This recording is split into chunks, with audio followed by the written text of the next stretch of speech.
morning, class. How you doing this morning? Good. Okay, so today we're going to talk about one of the landmark cases that I mentioned in the previous class. Okay? Give me 1 second. Yes. Just sit in the back and then I catch you up with what we're doing, okay? Alright, so this is the thing. There are several landmark cases that help the civil rights movement, okay? And what we call landmark cases. If we set a precedent, that's a landmark case, alright? So it's that a precedent that gave legal foundation for challenges, alright? So the case that we're going to talk about is the Plessy versus Ferguson, 1896. All right? Plessy versus Ferguson is a landmark U.S. Supreme Court case that upheld the constitutionality of racial segregation laws for public facilities under the doctrine of separate but equal. Okay? So after all the fights, all right, for the slaves to become free, to be free, and all that, all right, there were groups that didn't want that. They wanted to have the slaves. They wanted to say, blacks are not the same as white people. Actually, a black person counted 1/5 of a person. I mean, guys, when they said not to teach black history in a school, there is a reason why. It's because it's really bad. And then open our eyes and make us look for similarities on what's going on now and what happened then. And then it brings the red flag, all right? And that's the reason. If they keep us in the ignorance, then they can control us. So be alert. Always places and buses and things like that. Remember Rosa Parks? All right. So all that, it was legalized with this case. They say yes. We separate but equal. Meaning you have your rights, I have my rights, but we cannot be together. You have to sit in the back of the bus. You have to sit in that side of the restaurants when you go. And your kids have to go to these schools, not to the schools that my kids are. Is that fair? No. Okay. So the background. It is important to know the background every time you study about a court case. Okay? Because it's like, okay, so before we continue with that, all right, I want to, let me show you, because I know that you might be wondering, so what we need to do, since I gave you those handouts, and you might think that the assignment is kind of long, but you know I got you back. I'm going to show you. This is my reference slide, okay? You're gonna go, in order for you to write the summary on this case, and when you write a summary on a case law, you have to start with the background. You have to start with who are the people involved. What were the circumstances? What really happened? You know, I say that's like, tell me the whole gossip. Tell me everything. Okay? So that's a summary. There are several examples on the handout that I gave you on how to correctly write a summary of a case. You're not going to go just by the slides that I upload in Schoology for you, all right? That's just, a start of the conversation.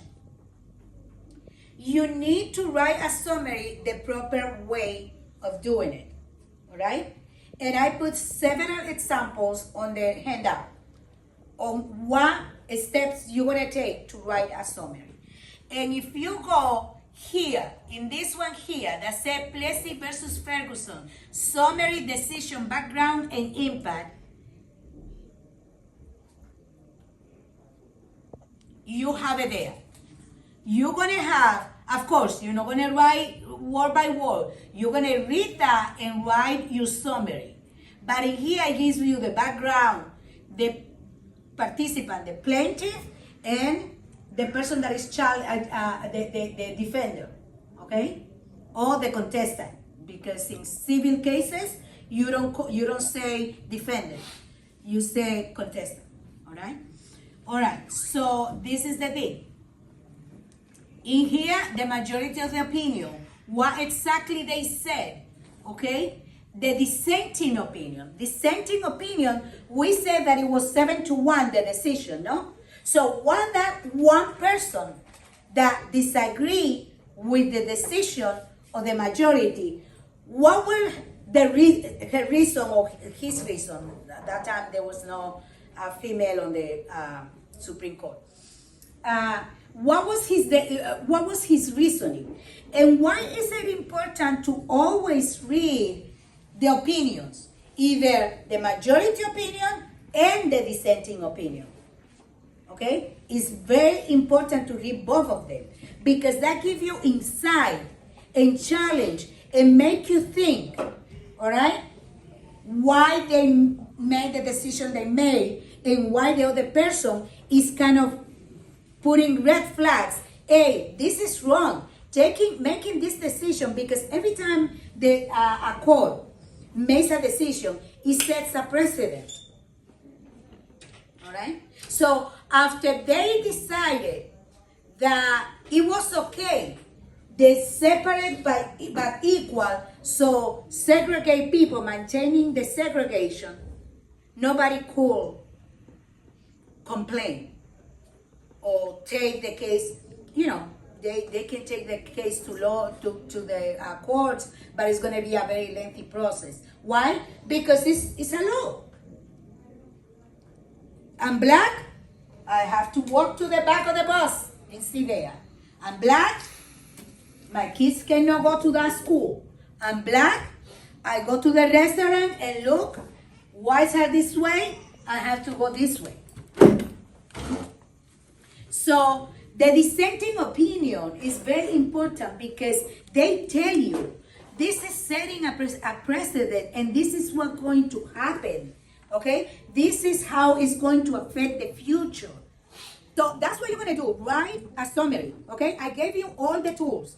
Remember, I'm going to be here for you all the way. When you have a question, I'm going to be walking around, making sure that everybody knows what they're going to do, all right? Besides, it's in pair. We're going to work in pair, all right? One summary per pair, all right? Next class, we're gonna study the Brown versus Board of Education. That's the one that ended the segregation, okay? That one ended the separate but equal, all right? Just put it there, okay? So anybody has any question? Do you know what we're gonna do? Mm-hmm. Yes? Okay. All right, so very good. Get your handouts that I provide for you. All right, start writing the summary based on all this information on your iPads. Go ahead and pull the page so you can start writing that. Okay, we're going to later. I have to give you enough time to write that, so it's going to be about 25 minutes, and then the last 20 minutes of class, we are going to read our summaries and we're going to critique. All right, the summaries. It's your first time. Lawyers do this all the time, okay, writing summaries, but it's your first time.